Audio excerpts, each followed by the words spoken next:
नमस्कार शेतकरी मित्रांनो, जय महाराष्ट्र. तर आज दिनांक 25 जुलै 2026 रोजीचे ताजे कांद्याचे बाजारभाव आपण या ठिकाणी जाणून घेणार आहोत.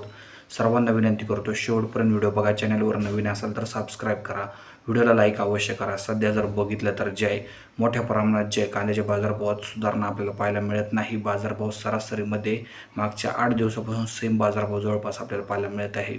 पुणे पिंपरीमध्ये बघितलं तर आज जवळपास 15 क्विंटलची आवक आलेली होती. कमीत कमी या ठिकाणी 1600, सरासरी 1900, तर जास्तीत जास्त 2500 रुपयापर्यंत मार्केट पुणे पिंपरीमध्ये आज पाहायला मिळत आहे. छत्रपती संभाजीनगरमध्ये जर बघितलं तर मार्केट समिती अजून चालू व्हायची बाकी आहे. मात्र या ठिकाणी कालची रेंज जवळपास सरासरी 18 ते 19 रुपये होती. सोलापूरमध्ये जर बघितलं तर कमीत कमी 1500, सरासरी 1900, तर जास्तीत जास्त 2600 रुपये मार्केट सोलापूरमध्ये आपल्याला पाहायला मिळत आहे. एका देवक्कल 2800 रुपयापर्यंत सुद्धा पाहायला मिळत आहे. मात्र सरासरी बाजारभाव तो आपल्याला जवळपास 15 रुपयापासून 21 रुपयापर्यंत सरासरी मार्केट पाहायला मिळत आहे.